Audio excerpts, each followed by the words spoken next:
Ela só riu, uma gargalhada leve no meio da missa. Meia vila achou que era o diabo saindo pela boca. 2 dias depois, ela estava presa, e ninguém nunca mais falou o nome dela em voz alta. Bem-vindo à Idade Média, onde tristeza era pecado, sonhos viravam provas e o silêncio era o único tratamento conhecido. Hoje vamos entrar nos corredores frios da loucura medieval. Descobrir como o medo da mente criou prisões sem grades e julgamentos sem defesa. Então, antes que as vozes dentro da sua cabeça te chamem de volta para a realidade, apaga a luz, se ajeita e vem comigo. E se essa história te tocar de algum jeito, deixa o like, se inscreve no canal e conta nos comentários. Qual seria o seu destino se vivesse naquela época? Ele gritava em meio aos campos como se conversasse com alguém invisível. Dizia que via olhos nas árvores e ouvia vozes chamando seu nome do fundo da terra. Os aldeões, claro, concluíram o óbvio. Ele estava possuído. Naquela noite, foi amarrado em cordas bentas, banhado em água fria e cercado por 4 monges com cruzes. A mãe chorava. O padre berrava em latim. E ele apenas ria, olhando para o nada. Voltemos algumas semanas. João. Sim, nosso protagonista tem nome bíblico. Era um simples agricultor. Acordava cedo, cuidava do solo seco e comia pão duro 3 vezes ao dia. Um dia, depois da morte da esposa, começou a se isolar. Falava sozinho, parou de rezar. E certo dia, no meio da missa, disse em voz alta que ouvia a voz dela o chamando. Em vez de empatia, ganhou suspeita. Porque ouvir a esposa morta só podia ser obra do diabo. Naquela época, tristeza não era emoção. Era sinal de pecado, de fraqueza, ou pior, de influência demoníaca. Se você se sentia mal, não procurava um psicólogo, procurava um confessor.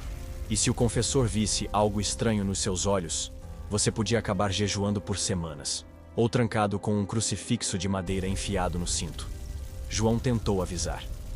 Disse que não fazia mal a ninguém, que não queria machucar, que só precisava ficar em silêncio e escutar os pássaros, porque só eles não gritavam. Mas ninguém escuta um louco. E se escutam, é só para ter certeza de que ele é mesmo perigoso. E se ele for homem, pobre e viver num vilarejo pequeno, a chance de ter redenção era menor do que encontrar água potável numa taverna.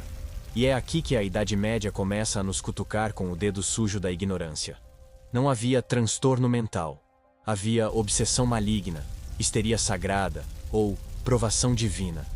A mente humana era território de Deus e do diabo, e qualquer instabilidade emocional podia virar um evento religioso, ou uma caça às bruxas em câmera lenta. O curioso e sombrio é que os sintomas modernos de depressão, ansiedade e psicose já existiam. Só não tinham nome, nem diagnóstico, só tinham medo ao redor. E isso, acredite, é pior do que qualquer doença. João não era o único. Vilarejos inteiros tinham seus endemoniados de estimação. Gente que era motivo de piada, medo e, às vezes, milagre. Sim, porque às vezes o louco era visto como enviado de Deus. Se dissesse algo profundo, virava profeta. Se murmurasse um salmo ao acaso, ganhava peregrinações. A linha entre loucura e santidade era mais fina do que o véu de uma viúva. Mas bastava uma crise mais intensa, um choro alto, um acesso de riso, uma frase desconexa, e pronto, amarrado. João foi levado à igreja, depois ao celeiro, depois ao curandeiro, que nada mais era do que um ferreiro aposentado com fé demais. Fizeram sangria, rezaram salmos, acenderam velas. E nada mudou. E quando nada mudava, o desespero se disfarçava de zelo. Disseram que precisavam purificar a alma dele. Com o quê? Com jejum, pancada e isolamento. Depois de semanas, ele parou de falar. Não por milagre, por exaustão. Ficou em silêncio, olhando para o teto de madeira, murmurando o nome da esposa. Aos olhos dos vizinhos, foi curado. Finalmente calado. Finalmente obediente. Finalmente normal. Mas dentro dele, o caos só havia se reorganizado, não sumido. É assim que começa a nossa jornada. Pela história de João, que poderia ser qualquer um. Um homem comum que sofreu em silêncio, até que o silêncio virou prisão. E o mundo ao redor, cegamente fiel, confundiu sofrimento com maldição. Mas calma. Essa história ainda vai piorar antes de melhorar. Imagine acordar sem vontade de sair da cama. Hoje, você chamaria isso de segunda-feira. Na Idade Média, chamavam de pecado. Se alguém andava cabisbaixo, falava pouco ou suspirava demais, era um alerta. Tristeza em excesso era assídia, um pecado mortal listado entre os 7 grandes. Sim, ficar triste demais podia te mandar para o inferno, literalmente. A igreja ensinava que a melancolia era uma brecha para o diabo. Um espírito desmotivado era uma porta aberta para o mal. Por isso, monges que dormiam demais ou comiam pouco demais eram repreendidos. A alma deveria ser disciplinada, controlada, produtiva. E qualquer um que se afundasse demais no próprio pensamento era considerado um risco espiritual. Não existia terapia, mas existiam confissões forçadas. Monges, freiras, camponeses, todos deveriam vigiar suas emoções como quem vigia ovelhas num pasto cheio de lobos. Pensou em desistir da vida? Faça 3 jejuns. Se sentiu vazio? Reze 50 Aves-Marias. Se achou que Deus não está te ouvindo? Parabéns. Acabou de cometer heresia emocional. Isso mesmo. A dúvida, o cansaço, o silêncio, tudo podia ser mal interpretado. E frequentemente era. Especialmente se você fosse mulher. Porque uma mulher introspectiva era uma ameaça em potencial. E um homem triste era uma vergonha pública. Chorar, então? Só se fosse de joelhos, pedindo perdão. O problema é que a tristeza não desaparece, compadre, só se esconde. E na Idade Média ela se disfarçava bem. Virava excesso de fé, autoflagelo, noites sem dormir. Muitos santos, pasme, eram pessoas profundamente atormentadas que canalizavam o sofrimento para dentro. Mas o povo só via a santidade. E nunca o abismo por trás do milagre. Tristeza também era sintoma de possessão, segundo alguns teólogos. Isso tornava tudo ainda mais perigoso. Você não podia simplesmente estar em luto, tinha que justificar sua dor. Caso contrário, virava alvo de oração intensa, ou lenha para a fogueira, literalmente. A doença da alma era perigosa porque ninguém sabia onde ela terminava, ou quem ela podia contaminar. Não é à toa que muitos se calavam, ou fingiam, ou criavam máscaras de devoção que escondiam uma vida de tormento interno. Ninguém queria ser o próximo a ser arrastado para o altar com cordas e água benta. Então, a tristeza foi sendo sufocada, engolida com pão seco, escondida sob véus e enterrada antes de morrer. O resultado? Gerações inteiras aprenderam a silenciar o que sentiam. E isso, ironicamente, aumentava ainda mais a dor. É difícil ser humano num mundo que te exige ser anjo ou mártir o tempo inteiro. Na dúvida, era melhor parecer alegre do que ser sincero. E era melhor mentir para o padre do que confessar ao carrasco. Você podia até viver triste, mas não podia demonstrar. Porque qualquer lágrima podia ser a primeira prova contra você num julgamento de fé. Na dúvida, sorria, ou finge, ou corre. Porque naquela época, lágrimas eram perigosas, e tristeza era suspeita. E é assim que seguimos nossa jornada. Porque agora que a tristeza virou heresia, vamos descobrir como o medo e a culpa se tornaram os verdadeiros remédios medievais. Não havia exame de sangue, nem ressonância. Na Idade Média, o diagnóstico era feito com base no cheiro do seu comportamento, literalmente. Se você agia estranho, olhavam para você como quem cheira enxofre, porque loucura naquela época não era uma condição, era um cheiro espiritual, e normalmente vinha direto do inferno. A lógica era simples. Se Deus é ordem e você age de forma caótica, então está fora da ordem divina. E se está fora da ordem divina, está sob influência do outro. O famoso outro lado. Gente que falava sozinha, que tinha surtos, que se machucava ou chorava por horas, era considerada um canal aberto para o mal. A mente desorganizada era vista como território inimigo. Em tempos onde o pecado era mais temido que a peste, qualquer desvio emocional virava um caso de exorcismo em potencial.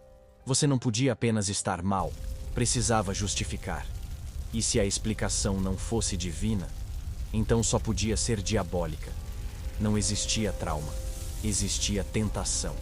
Não existia ansiedade, existia falta de fé. Alguns teólogos afirmavam que o diabo atacava especialmente os mais frágeis. Ou seja, se você sofria demais, era porque o mal te queria. E se o mal te queria, a culpa, adivinha, ainda era sua. Isso criava uma espiral de dor, culpa e penitência. Era o equivalente medieval de dizer para alguém com depressão: tá assim porque quer. E então vinham os remédios espirituais. Queimavam ervas, colocavam símbolos sagrados nas roupas, rezavam salmos por horas ao redor da cama do doente. E se tudo falhasse, partiam para medidas mais enérgicas, chicotadas simbólicas, banhos gelados, jejuns forçados. E o sempre popular: isolamento em cela escura com um crucifixo como companhia.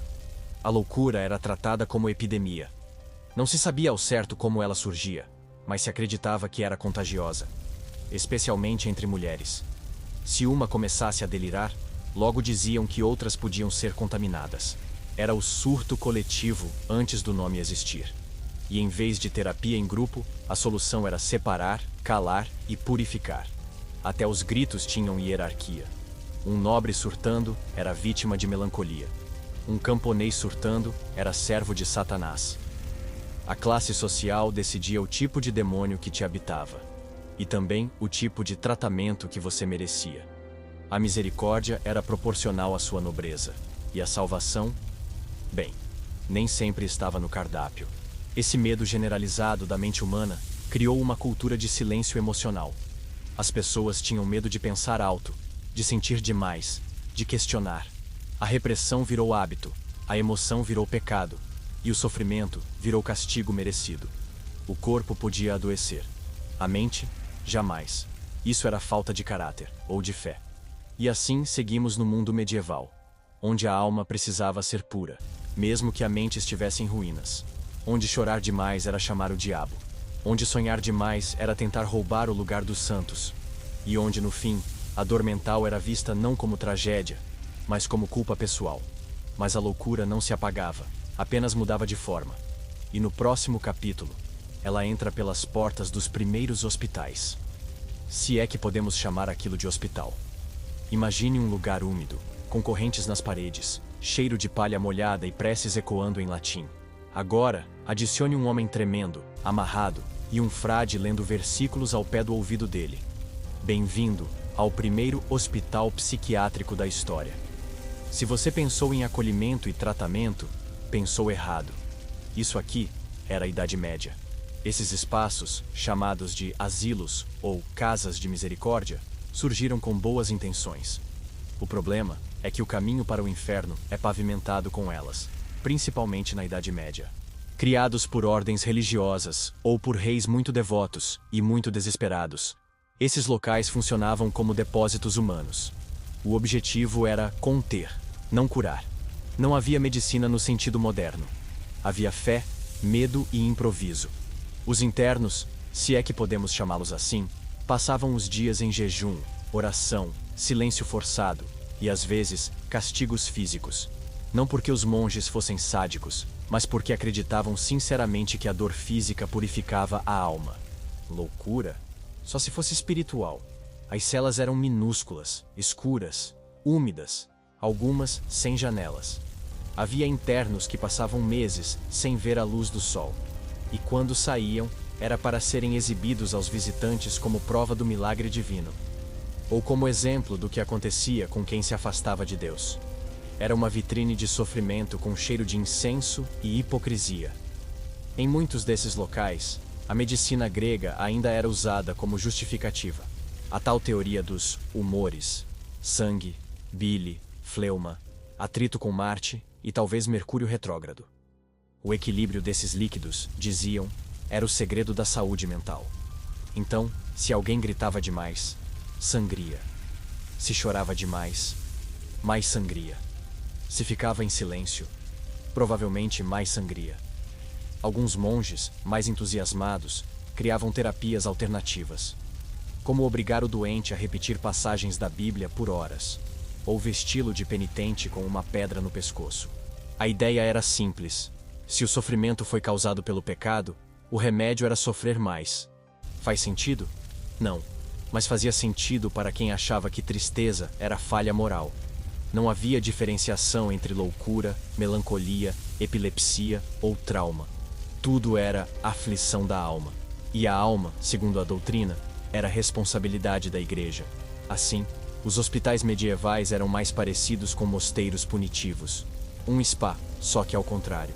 Saía-se de lá com menos dentes e mais culpa. Alguns doentes eram acorrentados não por agressividade, mas por medo. Medo dos monges. Medo do público. Medo de si mesmos.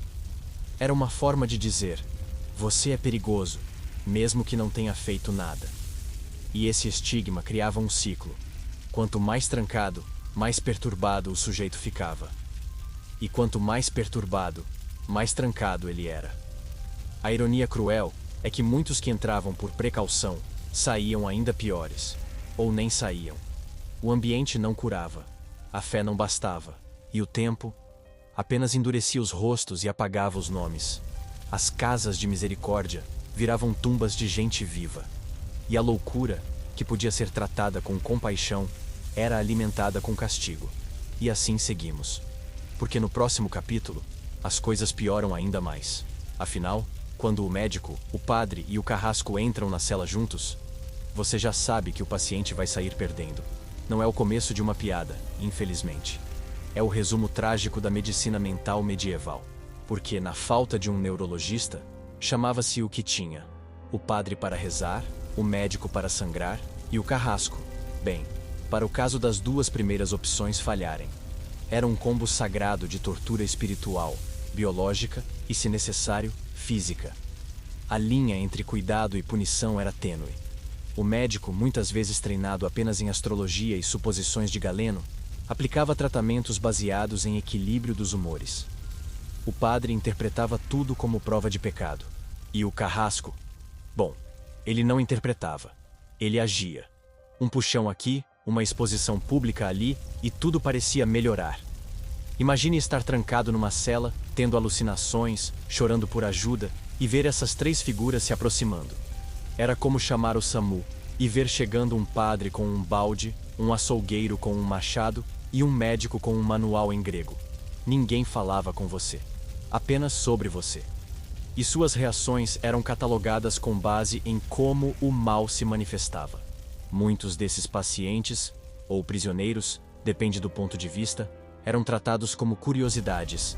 Eram estudados por médicos interessados, interrogados por clérigos moralistas e testados com práticas que hoje fariam qualquer conselho de ética desmaiar.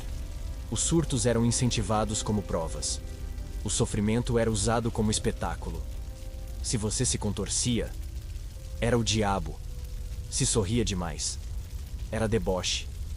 Se implorava por misericórdia, era manipulação. Não havia saída. Qualquer reação era prova contra você. Era como jogar xadrez contra Deus. E ele ter todas as peças. E aí, claro, vinha o carrasco. A figura que não deveria estar ali, mas sempre estava. Porque no fim, se o espírito não se curava, o corpo que pagasse. Algumas punições eram simbólicas: açoites, purificadores, jejuns dolorosos, isolamento extremo. Outras envolviam fogo, ferro e esquecimento. O mais cruel, era tudo feito pelo seu bem. Os três, médico, padre e carrasco, acreditavam estar salvando você. Cada um à sua maneira. Era um cuidado distorcido por ignorância, religião e medo. Um abraço sufocante da sociedade medieval em quem ousava quebrar o molde do comportamento. O paciente não era ouvido. Era lido como um texto sagrado, interpretado, distorcido e, se necessário, reescrito à força. E se depois de tudo isso ele se calava, era considerado curado. Mas era apenas um silêncio treinado. A loucura, agora, era muda. E, portanto, aceitável. E assim seguimos. Porque no próximo capítulo, vamos ver como alguns desses loucos acabaram virando celebridades.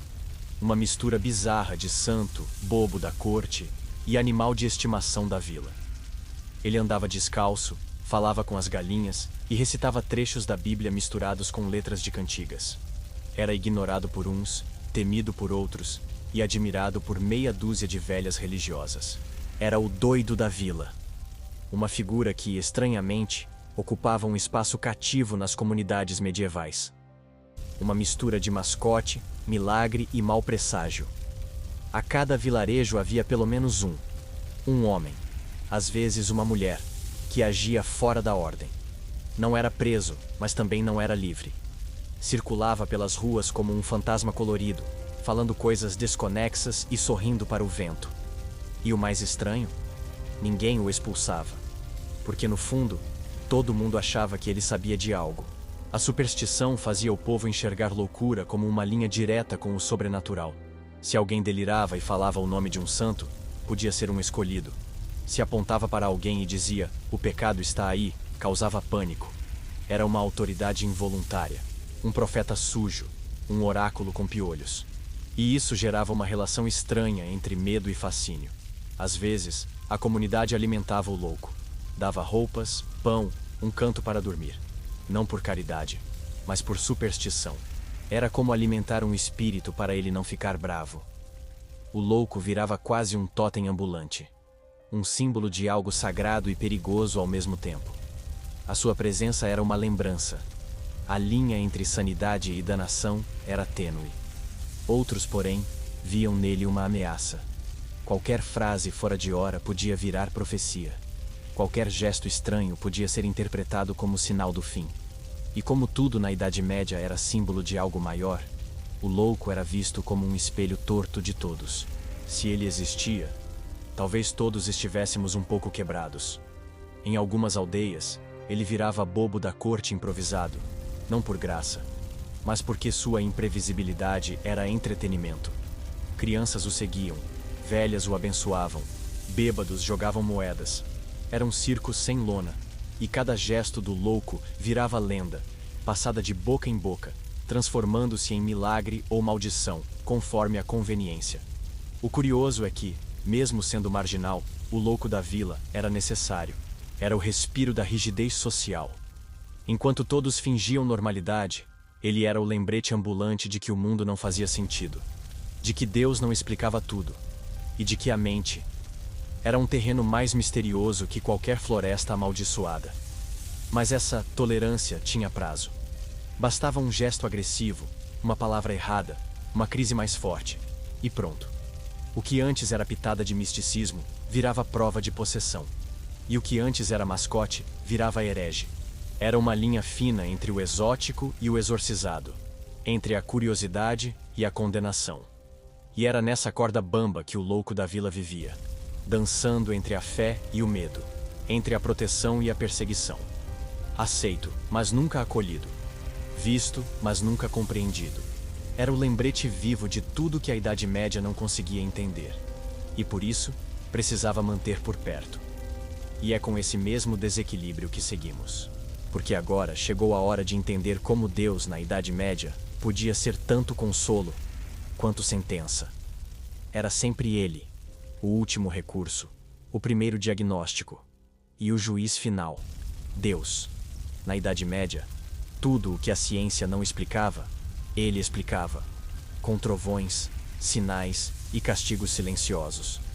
Se a mente de alguém se partia, era porque Deus permitiu.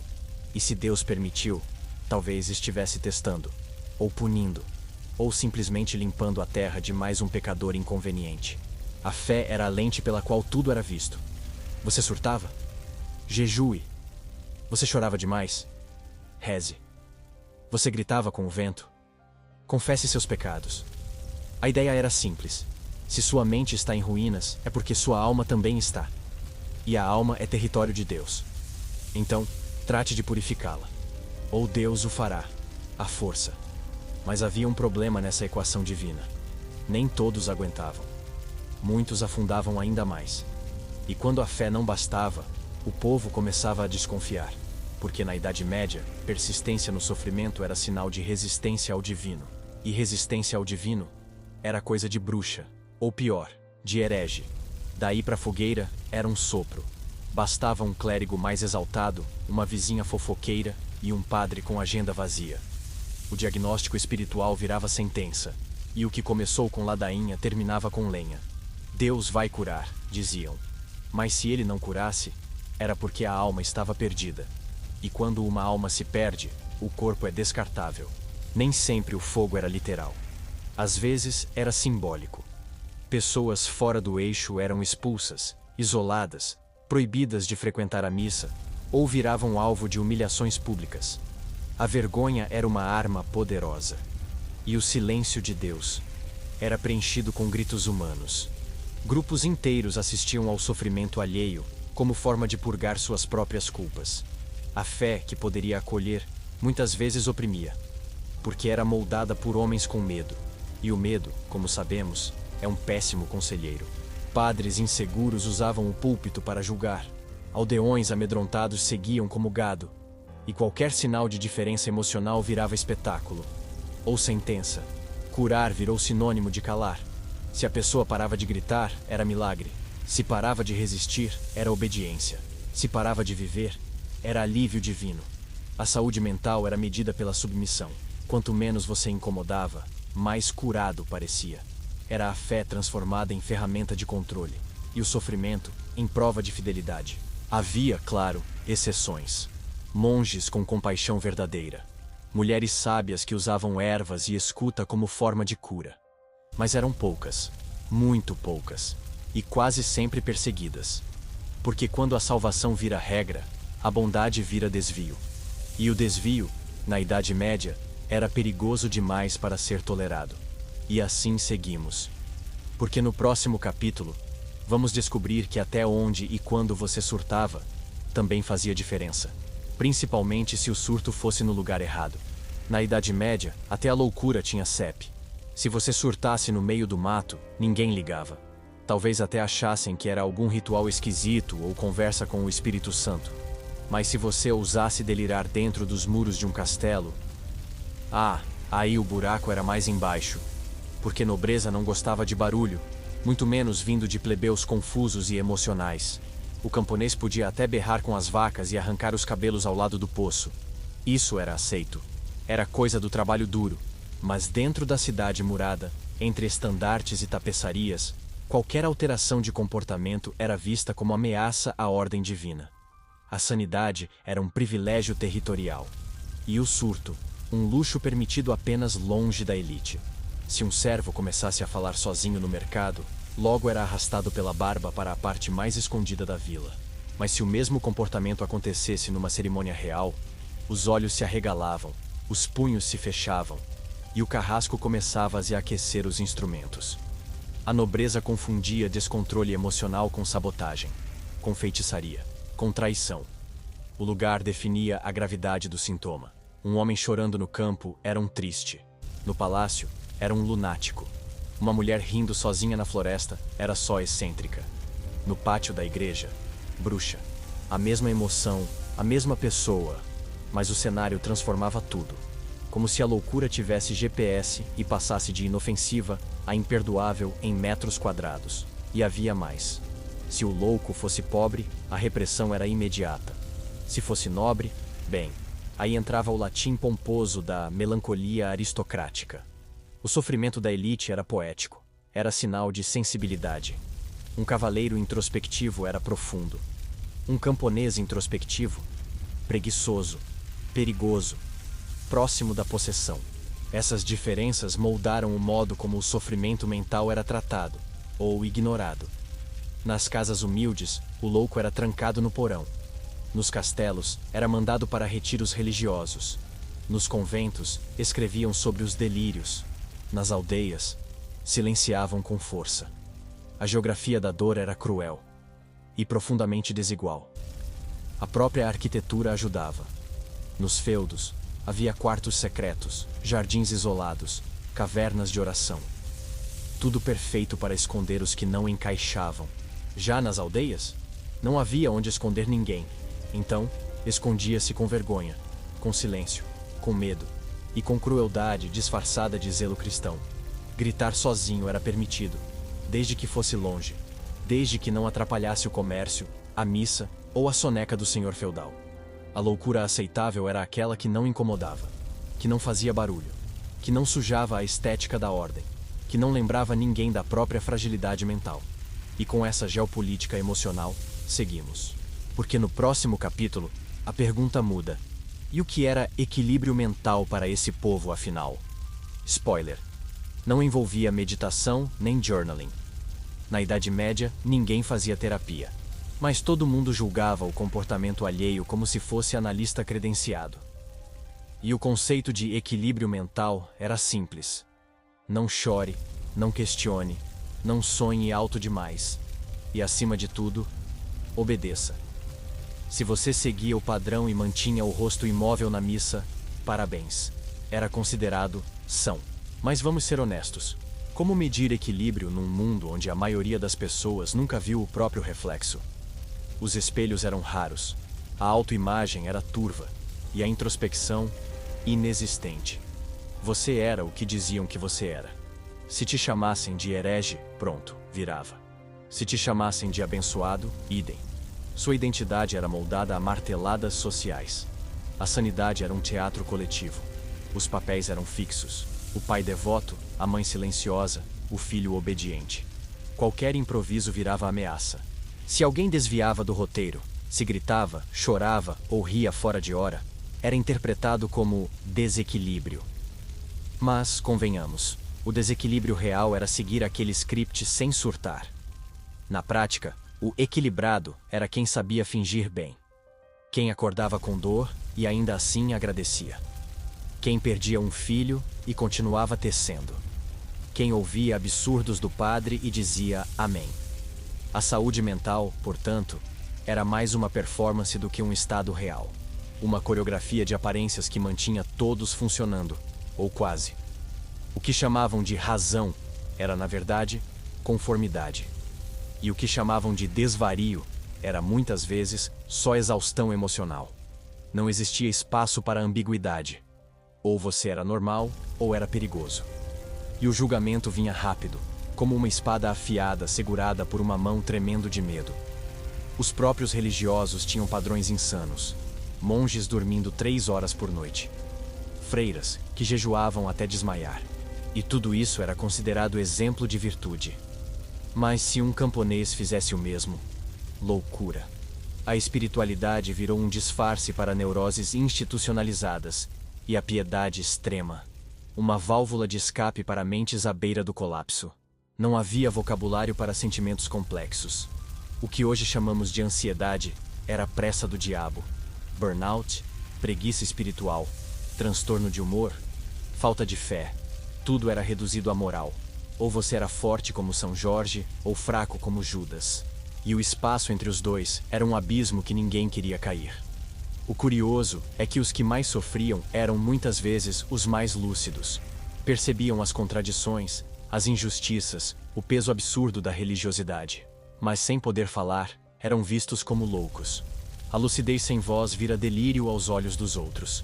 E na Idade Média, a opinião da maioria era mais letal que qualquer veneno. E assim seguimos. Porque no próximo capítulo, veremos como o gênero podia definir se a sua tristeza era tratada com oração ou com fogueira. Na Idade Média, até o sofrimento tinha gênero. Se uma mulher demonstrava dor demais, era bruxa. Se um homem fazia o mesmo, era frouxo. A tristeza feminina era vista como ameaça mística, a masculina como falha de caráter.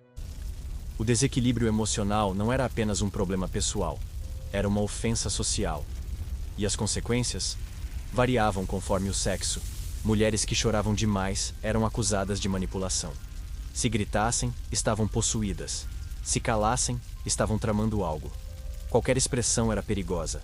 E como a medicina da época achava que o útero era um bicho que passeava pelo corpo, sim, isso era uma teoria séria. As mulheres eram consideradas emocionalmente instáveis por natureza. Não importava o motivo. Luto, cansaço, trauma. Se ela desabasse, era rotulada de histérica. Histeria, aliás, vinha de histera, útero. Ou seja, toda emoção intensa numa mulher era culpa do órgão reprodutor. Já os homens, esses tinham que aguentar calados. O bom cristão era firme, estoico e preferencialmente mudo. Um homem que caía em lágrimas era visto como envergonhando o clã. Seus surtos eram abafados com vergonha, penitência e trabalho duro.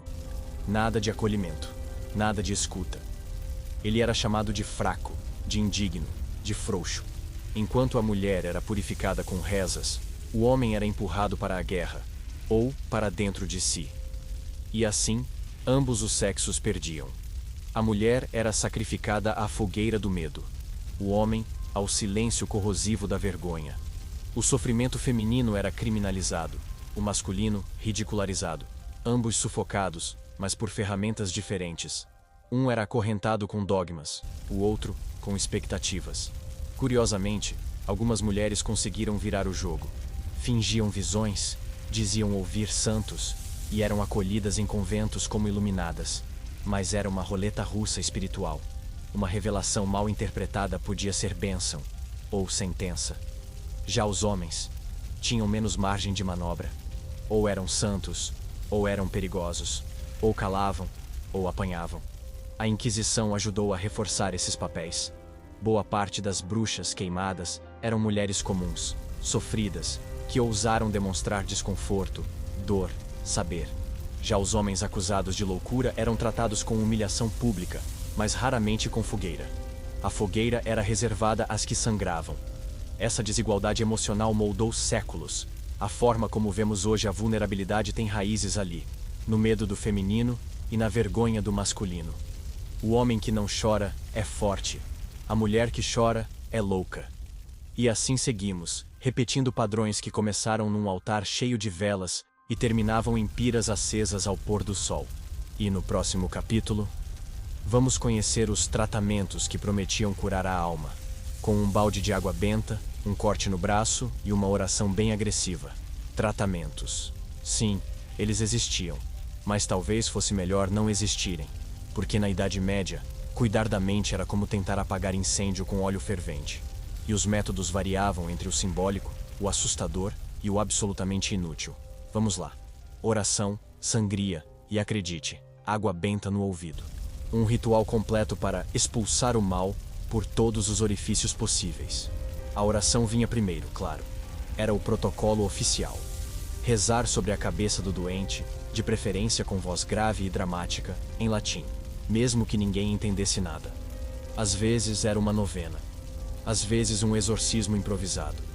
Às vezes só um padre cansado berrando salmos enquanto o doente babava num canto da cela. Quando a oração não bastava, ou piorava a situação, partia-se para o segundo estágio. A sangria. Abria-se uma veia com faca, lâmina ou prego. Porque, segundo a teoria dos humores, o sangue era um dos líquidos que regulava o equilíbrio do corpo e da mente. Se você surtava, era sinal de excesso. Então, tiremos o sangue. Simples assim. Quase elegante, se ignorarmos o risco de infecção, desmaio e morte. E aí vinha o terceiro ato. A água benta. Não apenas no corpo, mas no ouvido, nos olhos, na boca. Umedecer as partes por onde o mal podia entrar era quase um hobby espiritual. Alguns monges acreditavam que o demônio se alojava atrás da orelha. Outros, que o ouvido era a porta de entrada da tentação. Resultado: banho forçado e resfriado garantido. E se tudo isso falhasse? Havia outras opções. Vomitar ervas sagradas, comer pão benzido com sal grosso, jejuar por 7 dias, andar de joelhos até a abadia. O objetivo era quebrar o corpo para salvar a alma, e quanto mais dor, maior a chance de cura. Era a lógica do sofrimento redentor, vendida em latim e cobrada em carne viva. Claro, alguns tratamentos eram mais criativos. Usar fezes de ganso misturadas com vinho. Enfiar alhos nas roupas para afastar maus espíritos. Colocar sapos vivos embaixo da cama do doente. Porque afinal, se não curasse, pelo menos distraía. E o doente, se não sarasse, morria de susto ou nojo. O que na cabeça medieval era meio caminho andado. O curioso é que muitos desses métodos tinham efeito placebo. A água benta acalmava porque refrescava. O jejum reduzia delírios causados por comida estragada. A sangria fazia o doente desmaiar, o que, convenhamos, resolvia metade dos surtos na base do desmaio. Era medicina baseada em fé, medo e um toque de sadismo involuntário. Mas o mais importante desses tratamentos não era curar, era controlar. Mostrar que o louco tinha dono, que a vila cuidava de seus desvios, que o caos estava de alguma forma domesticado. Era um teatro de cura encenado para o bem-estar da comunidade e o desespero do paciente. E com o palco montado e os métodos aplicados, seguimos. Porque no próximo capítulo, até a lua entra nessa história. Literalmente. Era noite de lua cheia. A vila estava silenciosa, mas o medo dançava pelas sombras como um vulto com capuz. Porque, para os medievais, a lua não era só um satélite brilhante. Era uma senhora instável, misteriosa e perigosa. Se alguém surtava numa noite como essa, a explicação estava no céu. O culpado era o luar. E ninguém ousava discordar. Na ausência de neurologia, a astrologia fazia hora extra. A posição dos planetas, os ciclos lunares, os eclipses, tudo isso servia de desculpa científica para surtos, convulsões e visões. A palavra lunático, inclusive, vem daí, dos que enlouqueciam ao som do silêncio lunar. E quanto mais cheia a lua, mais vazia parecia a razão das pessoas. Os padres até tentavam explicar com Bíblia, mas muitos cederam à influência das estrelas. Monges estudavam mapas astrais escondidos entre salmos. Curandeiros diziam que certos surtos só passariam quando Vênus se alinhasse com Marte. E havia quem culpasse a lua até por espirros fora de hora. Era a Idade Média, afinal. Tudo era possível. E tudo era místico. A crença era tão forte que as vilas ficavam mais vigilantes nesses períodos. Crianças não saíam de casa. Mulheres se benzendo o tempo todo. E qualquer um que falasse alto demais durante a lua cheia podia ser acusado de sintonia demoníaca. Sim, isso era uma expressão real, usada por monges que tinham medo até da própria sombra. Se alguém delirasse à luz da lua, o tratamento era especial. Folhas nas janelas, sal no chão e orações em dobro. A lógica era simples. Se o céu enlouqueceu, precisamos nos proteger na terra. O surto individual virava responsabilidade coletiva. E cada crise mental se tornava um evento cósmico. Uma tempestade emocional com origem no firmamento. Curiosamente, muitos surtos realmente se intensificavam à noite. Por motivos simples: cansaço, falta de sono, comida ruim, medo. Mas como ninguém entendia de neuroquímica, tudo era atribuído ao luar. A ciência dava lugar à superstição. E o resultado? Gente trancada em casa, acorrentada por precaução, ou encharcada de água benta no quintal. A lua virou vilã emocional. Era a culpada oficial dos distúrbios mentais, especialmente das mulheres. Diziam que o ciclo feminino era regido por ela, que o útero se agitava ao luar, que os sonhos ficavam perigosos, e se uma mulher ousasse sonhar acordada, bem, era bom que estivesse preparada para explicar direitinho o motivo. Essa crença atravessou séculos. Mesmo no Renascimento, estudiosos ainda citavam o influxo lunar como agente de desordem psíquica. A lua virou símbolo daquilo que não podíamos controlar. E por isso virou também desculpa para todo tipo de repressão e julgamento. E assim seguimos, vagando entre a luz fria da lua e as trevas da ignorância. Porque no próximo capítulo, a coisa fica ainda mais bizarra. Vamos conhecer os idiotas divinos. Pessoas que, mesmo em surto, foram tratadas como mensageiros sagrados. Nem todo louco era acorrentado. Alguns eram reverenciados. Sim, você leu certo. Em certos cantos da Idade Média existia uma figura curiosa. O idiota divino. Uma alma confusa, suja, incoerente. E ainda assim, considerada um escolhido. A explicação era tão medieval quanto poética. Deus escolhia os mais simples para transmitir verdades que os sábios não conseguiam ver. Essas pessoas, muitas vezes com deficiências cognitivas, comportamentos repetitivos ou linguagem desconexa, eram vistas como santas disfarçadas. Porque só alguém muito próximo de Deus ousaria viver tão distante da lógica humana. Eles andavam nus, falavam sozinhos, comiam do chão. E mesmo assim, recebiam oferendas e pedidos de oração. Ninguém sabia ao certo se eram abençoados ou amaldiçoados. Mas era arriscado tratá-los mal. Vai que um deles realmente tivesse uma linha direta com o além? Melhor dar um pão, fazer o sinal da cruz e torcer para que o louco santo não olhasse para você e dissesse: seu fim está próximo. Isso bastava para metade da vila passar a noite sem dormir. Esses idiotas sagrados funcionavam como espelhos incômodos. Suas falas desconexas às vezes acertavam mais que 1000 sermões. Um deles podia apontar para o padre e dizer: mentira veste batina. E pronto, a dúvida estava plantada. As autoridades morriam de medo dessas figuras, porque não podiam ser silenciadas nem contestadas sem parecer crueldade. Era um paradoxo medieval. A mesma sociedade que amarrava os loucos em celas escuras também beijava as mãos dos que pareciam tocados por Deus. A diferença? A utilidade social. Se o louco falava bonito, mesmo sem saber, era sagrado. Se berrava sem sentido, possuído. O critério era a conveniência. E o milagre? Uma questão de branding. Alguns desses iluminados viraram lendas. São Simeão, por exemplo, viveu como eremita imundo, simulando insanidade para escapar da vaidade. Dizem que dançava pelado nas praças. E o povo chorava de emoção. Um louco qualquer seria espancado. Mas ele virou santo, porque tudo é contexto. E um bom assessor espiritual ajuda. O povo amava esses santos excêntricos, porque eles quebravam a rotina. Eram imprevisíveis, indomáveis e, por isso mesmo, fascinantes. Eram o oposto da rigidez da igreja. E talvez, por isso, fossem a coisa mais parecida com liberdade que aquele mundo conhecia. Um grito de caos que ninguém ousava calar. Claro, a reverência vinha com ressalvas. Se o idiota divino cuspisse na direção errada, a santidade virava feitiçaria num piscar de olhos. Bastava um surto mais violento e pronto, de oráculo à ameaça. O povo medieval adorava criar ídolos, e mais ainda, destruí-los com gosto. Loucura e santidade andavam lado a lado, com a fogueira acesa ao fundo. E assim seguimos. Porque no próximo capítulo, vamos presenciar o que acontece quando uma simples gargalhada vira sentença. Literalmente, era só uma risada, alta, espontânea, fora de hora. Mas foi o suficiente. Bastou a jovem gargalhar no meio da procissão para a vila parar. As cabeças se viraram, os murmúrios cresceram, e em menos de um dia, ela foi amarrada. Porque na Idade Média, até o riso podia ser considerado heresia. E dependendo do gênero, do momento e da plateia, virava crime capital. Rir, afinal, era um gesto perigoso.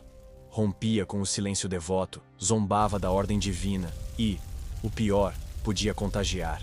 Uma mulher rindo sozinha? Escândalo. Rindo durante um sermão? Blasfêmia. Rindo do padre? Abominação. E rindo do bispo? Bem, nesse caso, prepare a lenha e o óleo bento. O riso era interpretado como sinal de descontrole, e o descontrole como manifestação demoníaca. A gargalhada não era só som, era sintoma de histeria, de luxúria, de possessão. E quando saía de uma boca feminina, era amplificada pelo preconceito. Se era mulher e ria, então escondia algo. E esse algo devia ser bruxaria. Muitas mulheres foram julgadas não por palavras, mas por expressões. Um sorriso mal colocado, um olhar demorado, um gesto involuntário. A mente inquisitorial adorava interpretar o invisível. Transformava a emoção em evidência. E o riso, que deveria ser alívio, virava sentença. Essa jovem, que gargalhou por nervosismo ou ironia, ninguém sabe, foi acusada de debochar da fé. Disseram que zombou da dor de Cristo, que sua risada era aguda como grito de corvo, que seus olhos brilhavam mais do que o aceitável. Ninguém quis saber se ela estava triste, confusa, desesperada.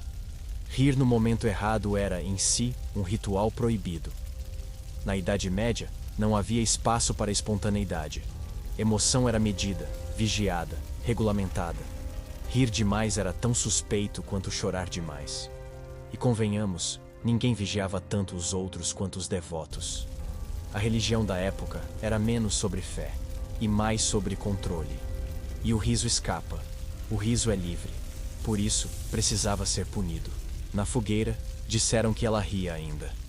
Que soltou um último sorriso antes das chamas, que era sinal de que o diabo saía por sua boca. Mas talvez, fosse só sarcasmo.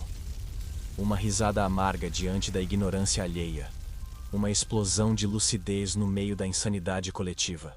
Esse episódio, real, repetido em dezenas de vilas, mostra o quão perigoso era sentir na Idade Média. E mais ainda, demonstrar. Uma gargalhada podia valer mais que 1000 confissões. era uma confissão involuntária de humanidade. E isso, naquele mundo, era intolerável. E assim seguimos. Porque no próximo capítulo, até os sonhos viram prova. Basta você contar um deles para se tornar suspeito de estar dormindo com o inimigo. Hoje em dia, você sonha com um sapo de terno ou com a ex-namorada montada num dragão e dá risada. Na Idade Média, isso podia te render uma sessão de interrogatório com um padre e 3 testemunhas. Porque sonhar era perigoso. Os sonhos não eram apenas imagens da mente, eram mensagens, divinas ou diabólicas. E claro, a dúvida recaía sempre sobre o sonhador. Na ausência de Freud, quem interpretava os sonhos era o clero. E spoiler, eles não eram muito bons nisso. Sonhou com fogo? Pecado. Sonhou com água? Tentação. Sonhou voando? Orgulho. Sonhou com alguém nu? Luxúria. Não importava o conteúdo, havia sempre um versículo pronto para transformar seu subconsciente em caso de exorcismo. E pior, contar o sonho em voz alta podia selar seu destino.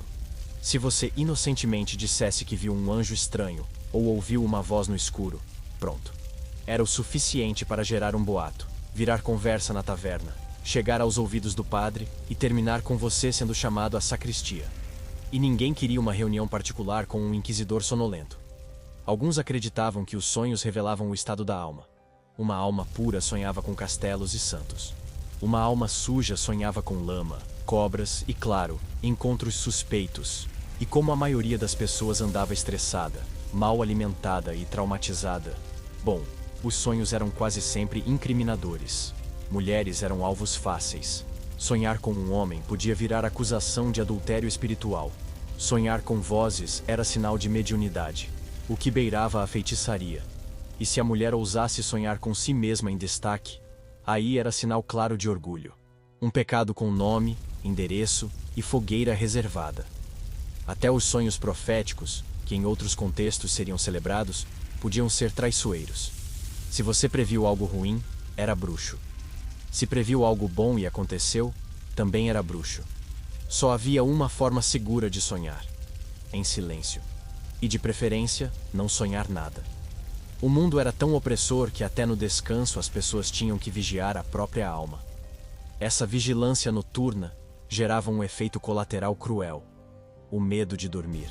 Sim, havia registros de pessoas que resistiam ao sono por dias, com medo de sonhar algo errado e serem denunciadas. Era o equivalente medieval da ansiedade noturna, só que com mais orações, mais culpa e zero colchonete confortável. O mais triste?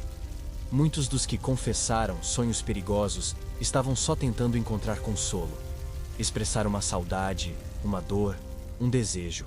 Mas naquele mundo, até os desejos involuntários eram vigiados. Até o inconsciente era censurado. E a punição não dormia nunca. E com essa neura noturna, seguimos. Porque no próximo capítulo, vamos mergulhar no som do nada, na prisão do silêncio absoluto, onde muitos foram deixados e esquecidos. Era um cômodo sem janelas, frio, de pedra crua. Cheirava a mofo, a medo antigo e a suor desesperado. Ali, muitos foram deixados para se curar em paz. Mas não havia paz, só o som do próprio coração batendo forte demais, e o vazio batendo mais forte ainda. O silêncio, que hoje buscamos como refúgio, na Idade Média era punição. O isolamento era visto como remédio santo. A ideia era simples: se o corpo estava fora de controle, o mundo ao redor devia ser removido. Assim, quem sofria crises de choro, gritos ou delírios era trancado em salas escuras por dias, semanas, meses, sem contato humano, sem estímulo, sem som, só as próprias vozes na cabeça, ecoando nas paredes. A justificativa era sempre a mesma: tempo para a alma ouvir a Deus. Mas o que se ouvia, na verdade, era o ranger dos dentes, o roçar das correntes e a respiração irregular do desespero. O silêncio imposto não curava, escancarava. Ele deixava a dor sem distrações, o trauma sem válvulas, a angústia sem disfarces. Alguns enlouqueciam ali mesmo. Outros saíam piores do que entraram, porque a mente humana não foi feita para suportar o nada absoluto. E o que eles chamavam de purificação espiritual era só tortura sensorial disfarçada de devoção. O silêncio virou forma de castigo, um vazio cheio de gritos que ninguém ouvia. Para os monges era fácil. Eles romantizavam o silêncio. Viam nisso um caminho de elevação, mas esqueciam que os loucos não estavam em retiro voluntário, estavam em exílio forçado, privados de som, de luz e de calor humano. Era o tipo de terapia que faria qualquer um são perder o eixo. Imagine então quem já estava no limite. Alguns tentavam se comunicar com batidas na parede. Outros cantavam sozinhos. Havia relatos de prisioneiros que falavam com formigas, que criavam histórias para sobreviver, que recitavam rezas inventadas, qualquer coisa para quebrar a monotonia da escuridão, para não desaparecer dentro da própria mente. O mais cruel era o retorno. Se saíam calados, diziam que estavam curados, mas era só exaustão, uma submissão forçada pelo terror. Muitos voltavam mudos, não por milagre, mas por trauma. A vila os recebia com receio. Afinal, quem volta de um buraco escuro raramente volta inteiro. E se alguém morresse lá dentro? Não era considerado uma tragédia. Era vontade divina. Era descanso eterno. Era menos uma alma a perturbar a ordem. Silêncio antes, silêncio depois. Um ciclo de ausência que se perpetuava com a bênção dos devotos. E assim seguimos, quase chegando ao fim. Porque no próximo capítulo, vamos fazer uma pergunta incômoda. E se fosse com você? Pense bem. Uma crise de ansiedade. Um colapso emocional. Um luto mal resolvido. Uma temporada de esgotamento mental. Coisas comuns hoje, tratadas com terapia, descanso ou, no mínimo, empatia. Agora imagine viver tudo isso, na Idade Média, sem diagnóstico, sem acolhimento, sem vocabulário. Apenas o peso do pecado e a sombra do julgamento. Você acorda cansado, sem vontade de levantar. Olha para o nada, suspira fundo. Talvez chore, talvez se isole. Em 2025, alguém te indicaria um terapeuta. Em 1325, te indicariam um confessor. E se ele não gostasse do que visse nos seus olhos? A próxima etapa era o jejum, a sangria e, se você falasse em sonhos estranhos, a cela escura com o crucifixo na parede. Imagine contar para alguém que está ouvindo vozes, ou que teve um sonho vívido com a morte, ou que sente um peso no peito que não sai. Você não ganharia acolhimento, ganharia olhares, preces em voz alta, e talvez uma boa dose de água benta no café da manhã. Numa segunda tentativa, cordas. Você seria julgado não pelo que fez, mas pelo que sentiu. Não pela sua intenção, mas pela sua expressão. O riso fora de hora, o silêncio prolongado, o choro na missa. Tudo se tornaria prova. Não haveria presunção de inocência emocional. Sentir era se expor. E se expor era perigoso demais. Pessoas como você foram esquecidas em celas. Foram queimadas em praças. Foram enterradas sem nome. Só porque suas mentes não se dobraram às regras da época. Porque seus corpos reagiram ao peso da vida. Porque suas almas pediram socorro e receberam castigo.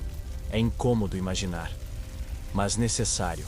Agora pense, quantas vezes você já se sentiu frágil, confuso, perdido? Quantas vezes precisou de ajuda e quase não pediu? Pois é, agora multiplique isso por uma sociedade inteira que chamava esse sentimento de heresia, que dizia que tristeza era sinal de culpa, que via o sofrimento como mácula e não como sintoma. Talvez você teria se calado, talvez teria aprendido a fingir, a sorrir entre preces, a esconder os surtos atrás de rotinas. Ou talvez teria se tornado o louco da vila, ou o santo excêntrico, ou o herege de olhar estranho que ninguém queria encarar por muito tempo. O que é certo é, você não sairia ileso. A pergunta que fica é, será que evoluímos tanto assim? Hoje temos espelhos, diagnósticos e redes sociais, mas ainda escondemos a dor, ainda julgamos o choro, ainda ridicularizamos quem sente demais. Talvez a Idade Média tenha acabado nos livros, mas dentro de muita gente, ela ainda vive. E é por isso que no próximo e último capítulo faremos um convite a olhar de novo, a sentir de novo, a imaginar o que seria do mundo se ainda estivéssemos todos enlouquecendo, só que bem vestidos. Talvez a diferença entre nós e os loucos medievais não seja tão grande assim. A gente só aprendeu a camuflar melhor. Trocamos os gritos por mensagens não respondidas. As crises por piadas no Twitter. As lágrimas por stories com filtro. E o silêncio escuro da cela, por o fone de ouvido no volume máximo. A loucura ficou mais elegante. Só isso. Hoje ninguém te joga numa fogueira por sonhar alto, mas riem de você. Ninguém te acorrenta por chorar sem motivo, mas dizem que você é fraco. Ninguém te chama de possuído, mas te acusam de drama. E convenhamos, a maioria de nós aprendeu a sufocar o que sente para se encaixar. Porque sentir demais ainda assusta. Só que agora, em HD, temos rótulos modernos: ansiedade, burnout, TDAH, depressão. Mas a pressa em encaixar tudo num nome, às vezes serve mais para controlar do que para curar. Como se a mente humana fosse um armário com etiquetas.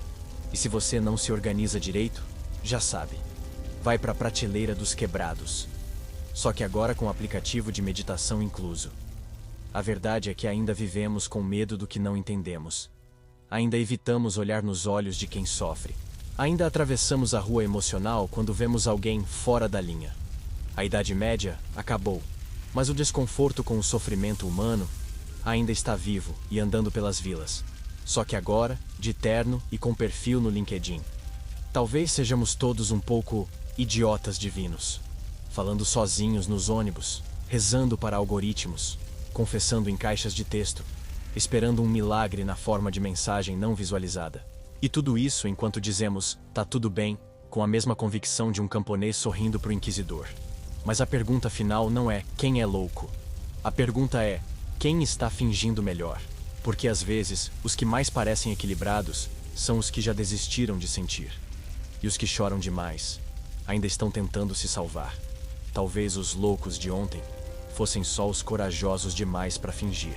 Então, da próxima vez que alguém rir fora de hora, ou suspirar fundo demais, ou contar um sonho estranho, escute, acolha, não acenda a fogueira, porque todo mundo carrega sombras na alma. A diferença é que alguns aprenderam a escondê-las melhor. Outros ainda estão aprendendo a sobreviver a elas. E se você chegou até aqui, é porque carrega as suas também. E tudo bem, porque neste canal, neste canto escuro da internet, ninguém vai te chamar de louco por sentir demais. Pelo contrário, aqui a gente acende uma vela e escuta junto.